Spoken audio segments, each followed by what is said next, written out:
Major funding for KPBS Evening Edition has been made possible in part by Anderson Plumbing, Heating and Air, proud to support the mission of KPBS and privileged to serve San Diego clients. Anderson Plumbing, Heating and Air, helping homeowners maintain drain, heating, and cooling systems since 1978. And by the Conrad Prebys Foundation, Darlene Marco Shiley, and by the following.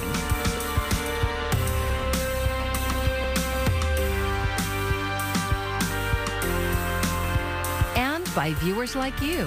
Thank you.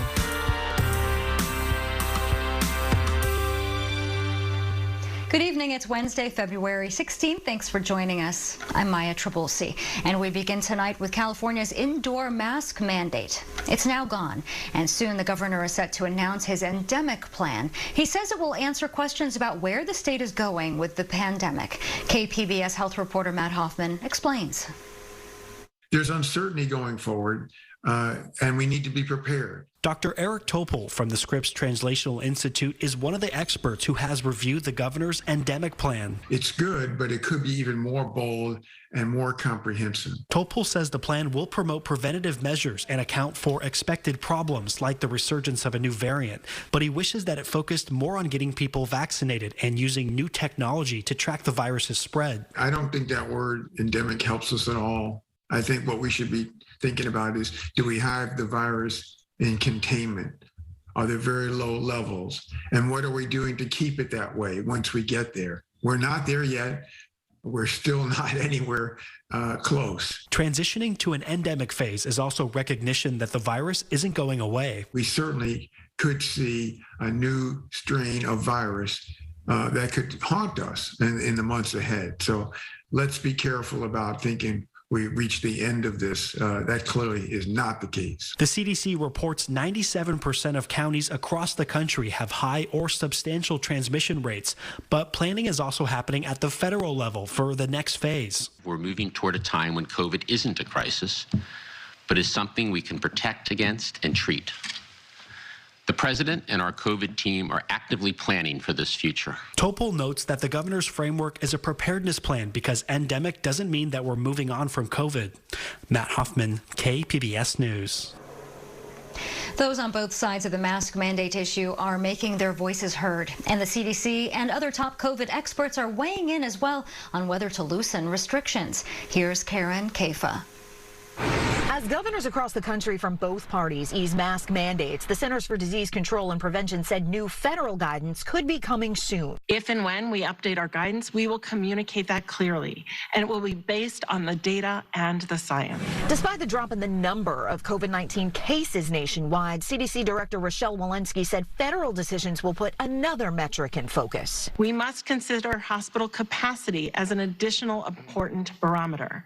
Our hospitals need to be able to take care of people with heart attacks and strokes. Our emergency departments can't be so overwhelmed that patients with emergent issues have to wait in line. Masks in schools for kids is another area where federal officials are cautiously watching the data. I know that they are very carefully reviewing the information. I think CDC's job is to make sure that schools are safe and that kids can be in school around the country.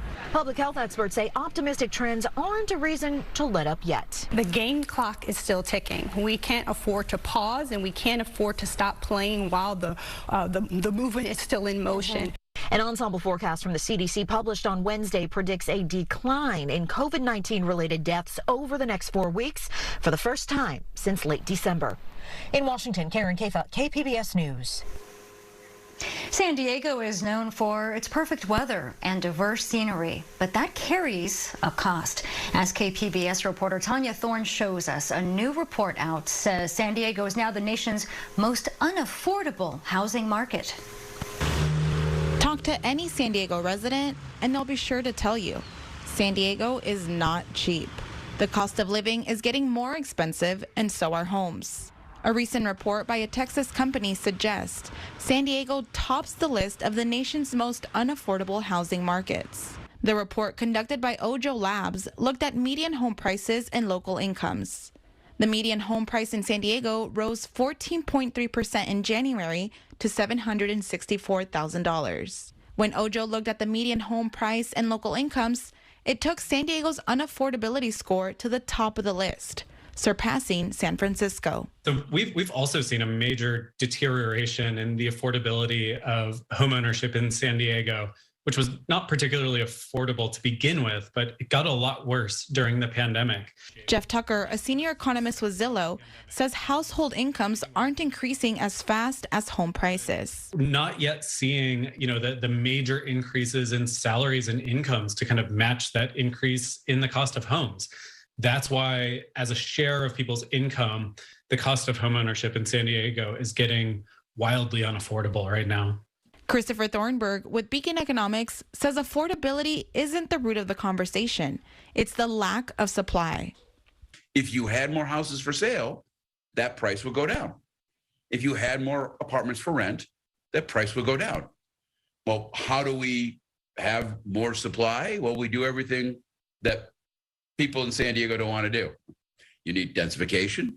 You need height limits taken back. You need to have more land being used for housing. Thornburg says many industries find San Diego attractive, and that's helping drive the increase in prices. Tanya Thorne, KPBS News. The head of the Catholic Church in San Diego wants his flock to be at ease about a controversy involving baptisms performed by a priest 2 decades ago. KPBS reporter Kitty Alvarado explains the controversy and why the bishop says it will be all right. I baptize you in the name of the Father, and of the Son, and of the Holy Spirit. For Catholics, baptism is the most important rite, the foundation of their Christian faith. Let's welcome Calista Ann into our faith family. But thousands of Catholics, including some in San Diego County, just found out their baptisms are considered invalid by the church. That's because Father Andres Arango used the word we instead of I when saying the most important line, I baptize you in the name of the Father, Son, and the Holy Spirit, inserting the collective community when it's only Christ who gives the sacraments. The problem was discovered by the Catholic Diocese of Phoenix, where he was most recently assigned. We instead of I. That's Ingrid Borges, a devout Catholic who lives in San Diego, says for the faithful who are affected, this is unimaginable. I will be like more devastated and upset. And how can this happen? How can they let a priest do that? Those who were baptized by Arango from Brazil to Phoenix during his 20-year career should contact their diocese. Arango was the director of the San Diego State University Catholic Ministry at the Newman Center from 2000 to 2005. Well, it's unique, certainly. I mean, you don't hear about things like this happening very often. Kevin Eckery, the spokesperson for the Diocese of San Diego, says they're not sure how many were baptized by Arango. First of all, I think it's very few because he was involved in campus ministry here. He wasn't involved in parish ministry. He says it's important to note that every bishop has a direct relationship with the Pope. And Bishop Robert McElroy, the leader of this diocese, wrote a statement that says this was a pastoral dilemma, not solely a matter of church law. And I think that the bishop here said it the best. He said people should be at ease, that everything will work out, whatever is said and done. But he says anyone who is concerned should contact the bishop. And he would be happy to talk to them and give them whatever they need. If they want to be rebaptized, they can be rebaptized. But ultimately, Bishop McElroy says that God is not bound by the limitations of the sacraments. God's not going to hang people up on a technicality. While Arango remains in good standing, he apologized and resigned. Kitty Alvarado, KPBS News. From summer-like heat to winter cold with rain and snow, San Diego County has seen it all over the last few days. KPBS reporter John Carroll looks into the reasons behind our wild weather. Let's start with Saturday. It was a record breaker of the first order. San Diego reached 91 degrees, and that's an all-time high for the month of February. But over the last 24 hours or so, the weather has really given itself over to alliterations like wild, weird, wacky. So what's going on? The blazing hot weather came from a meteorological combo. First, no surprise, Santa Ana winds. But we also had the big dome of high pressure or the dome of heat sitting right over us along the coast. So the combination of the two basically removes the sea breeze and the marine air, and we become the deserts. Then Tuesday, bringing the big change. Heavy rain falling at times throughout the county thanks to a cold Arctic system. And what that means meteorologically is a lot of instability. That instability also stirring up lightning across Southern California. There were 190 strikes in Southern California. Those are cloud-to-ground strikes, and another 160 that were in the cloud. And across large parts of inland SoCal, there was something rarely seen, hail. And that's a reflection of the really cold air that came down from Alaska. And in our mountains, that meant snow. As of today, it was still on the ground in Julian and on Mount Laguna, but melting fast. Tardy says Tuesday's storm was not a drought buster, but he says any precipitation helps. It means the high fire danger of last week is gone for now. And today it was back to fairly standard winter weather, sunny, highs in the 60s, and Tardy says another milder Santa Ana developing tonight and into tomorrow. John Carroll, KPBS News. Trash cans, or the lack thereof, have been causing a stir in the City Heights Business Improvement District. KPBS Speaks City Heights reporter Jacob Ayer says local business owners have mixed reactions to the current state of cleanliness on University Avenue. University Avenue in City Heights is one of the busiest parts of East San Diego. Businesses line the corridor and people come and go on foot, car, or public transit. With any busy area comes the inevitable trash it produces. But La Casa de Piñata's owner, Roberto Diaz, says there is now a lack of trash cans to deal with the area's population. And then suddenly they just removed them all, and apparently with time they're starting just disappearing. Now it's becoming a problem because people don't have where to put their trash, and it just seems easy just to throw on the ground. More than a decade ago, the City Heights Business Association, or the CBHA, purchased and installed more than 100 trash cans in the Business Improvement District. But the association started removing them in 2019. Now, several dozen are sitting empty in a city-owned lot. CBHA Clean and Safe Ambassador Jose Cervantes says the organization removed the trash cans due to improper use. Some of the businesses complain about the smell of trash going into their stores. Others complain about those trash cans getting vandalized and having them, the business owners, the one dealing with the mess left behind by transients or vandals. Others complain about their own neighbors, either residents or business owners abusing those trash cans. One of the business owners who complained is Jose Nuño of La Surtidora. He didn't want to be filmed, but said much of the problem was other business owners near his store who were illegally dumping some of their trash. So he's happy some of the trash cans are gone, and he doesn't want them back. But for Diaz, the situation is different. He now has to clean the trash around his storefront and says he never used to have to do that when trash cans were nearby. We try to pick up every single day, but it's overwhelming. Really overwhelming because we try like every day, clean, and it just doesn't stop. Cervantes says the crew maintains the remaining trash cans twice per week and daily in locations with busy intersections on weekdays. He also added the organization is willing to accommodate requests from local businesses for additional trash cans in the area. Jacob Ayer, KPBS News.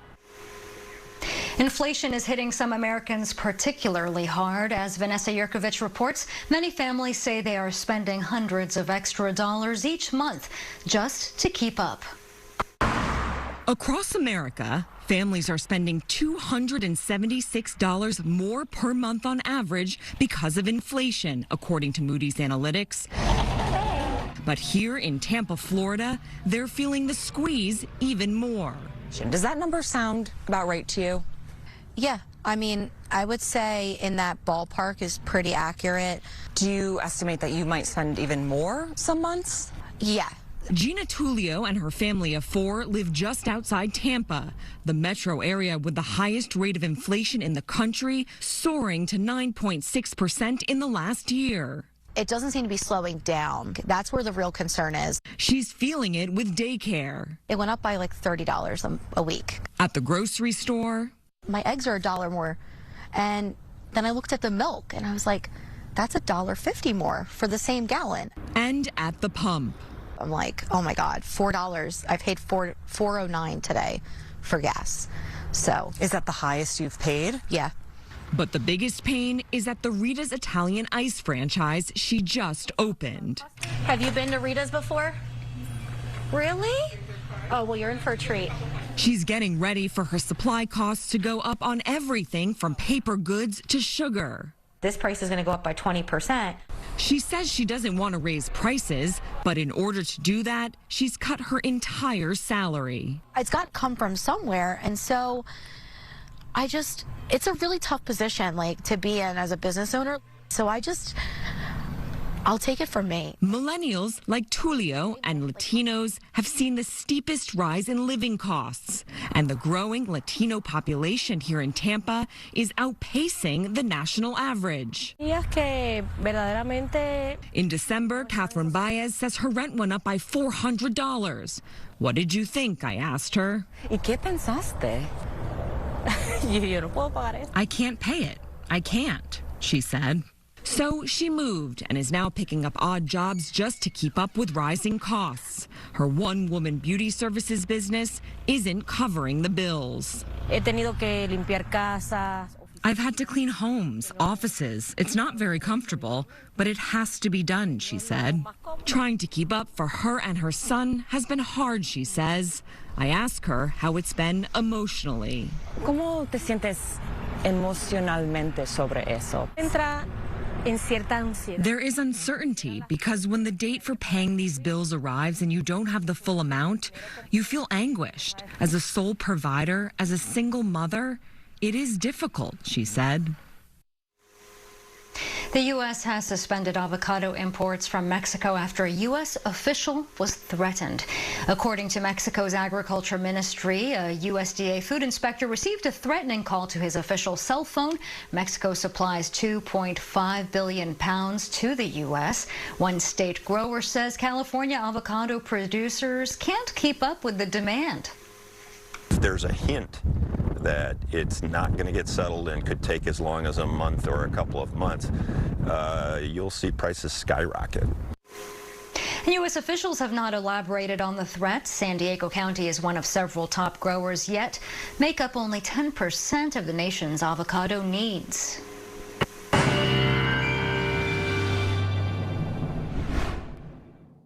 Well, the coldest air is finally behind us, and we're looking at a little bit of some warmer days to come over the next couple of days before we have another digging trough next week.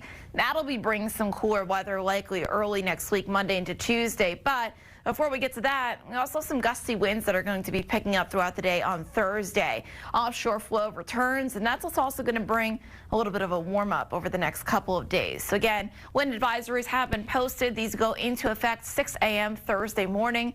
Will be in effect until 4 p.m. on Thursday afternoon. Temperatures tonight fall back down into the 30s. Another chilly night here, Oceanside, Escondido, Ramona.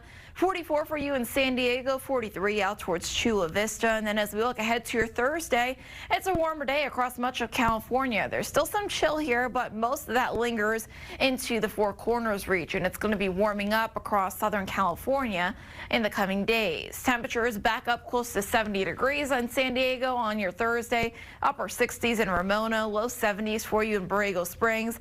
And then Friday, another calm, dry day in the forecast, tranquil pattern here for us Friday into Saturday, and then we'll start to feel those changes Sunday, Monday, and moving towards Tuesday. So near the coast, temperatures here looking to stay in the low 70s Thursday, Friday. Saturday, we're in the upper 60s, and then again, you begin to feel that cool down Sunday, Monday, bring back that chance for a shower or two to start off the new work week as well. Further inland temperatures, low 70s Thursday, upper 70s Friday, holding on to the warmth there Saturday, before dropping down to about 69 on Sunday, 60 on Monday with more in the way of clouds there.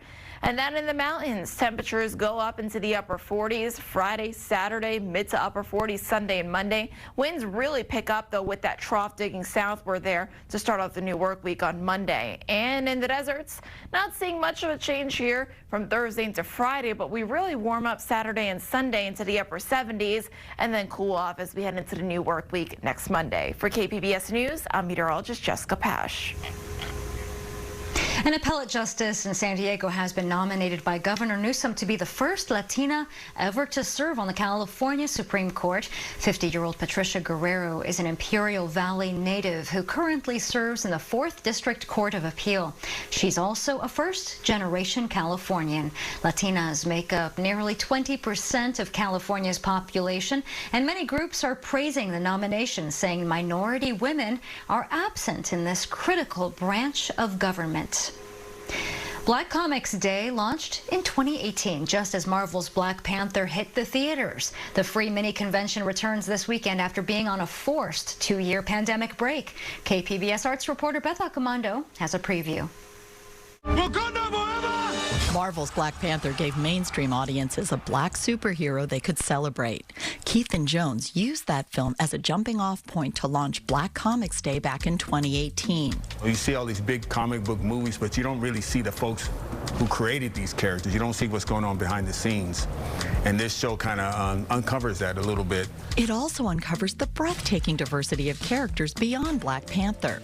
That Marvel superhero was created by 2 white men, and Black Comics Day highlights the work of Black comics creators. And the fact that it's a Black-focused event makes it even more special for people who are able to see themselves not only in the work but in the creative force behind it. I think that Keithan is my superhero.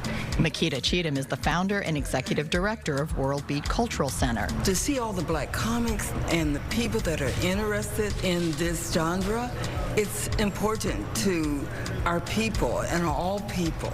With its Afrocentric focus, World Beat Cultural Center provides the perfect backdrop for the event. This being Black History Month, Black Comics Day is more of a focus on specifically Black creators, where you can meet, greet, interact with them, see the stuff they've been producing over the years. Creators like Rodney Anderson Jr. For Black children to see that they don't just have to be consumers of this content. They can be creators as well. And seeing Black creatives in one space, seeing so many under one roof, helps to drive that point home. And it's about more than just providing young people with characters who look like them, says LaWanna Richmond. It creates all kinds of possibilities in their mind, not just in the realm of comics, but just in life in general. Richmond will be on 2 panels at the convention. One called Empowered addresses the challenges of being a Black creator. Unfortunately, when you're a creative, a lot of times your family wants you to get a real job. But Anderson says a real job can be a dream job. This is my comic book, Trinity Blade. It is a good old-fashioned fantasy, sword-swinging, swashbuckling, and dragons. I want people to understand it is not easy at all. The long hours required to complete that work, which means, especially if you're working 1, 2, 3 other jobs, can be tough stealing time for this passion project. I wanted a book that's centered around a Black character.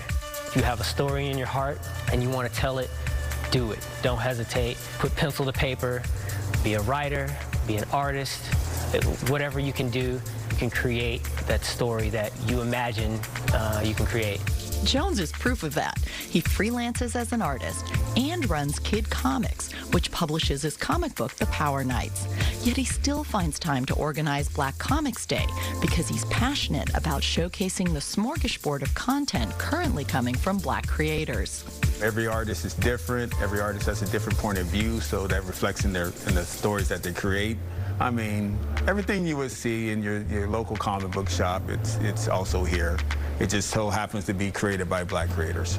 You know, that's really the only difference, and it's from their point of view, which is what I think where the uniqueness of it comes. Personally, the best artists always put a bit of themselves in their work, whether it's fiction or nonfiction. You put a piece of yourself in it, that's where the original element comes from, and that's what makes, to me, good art. That's also what makes Black Comics Day a cultural experience rather than just a comic book convention. You're coming here to experience something outside of what your own culture. Even if you are Black, it's outside of what you've been previously taught or been previously exposed to. So just on that alone, I think it's worthwhile to come to the show and just have a different experience, to have an educational experience, and also have fun and be entertained. And discover that superheroes exist not only on the pages of comics and on the big screen, but also behind artist tables at Black Comics Day. Beth Accomando, KPBS News. Black Comics Day takes place this Saturday and Sunday at the World Beat Cultural Center in Balboa Park, and it's free and open to all ages.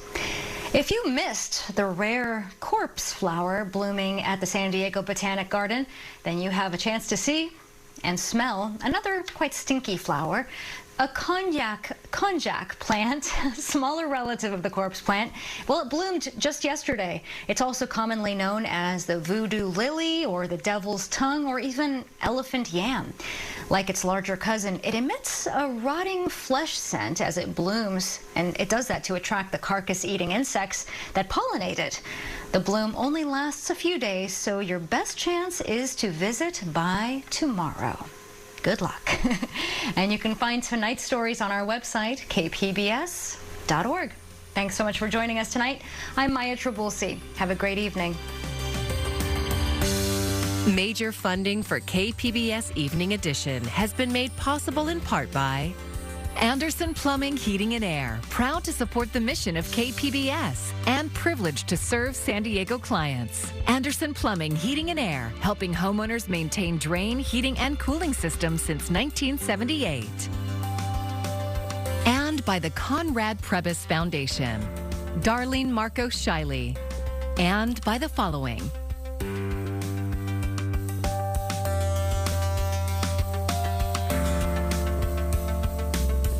And by viewers like you. Thank you.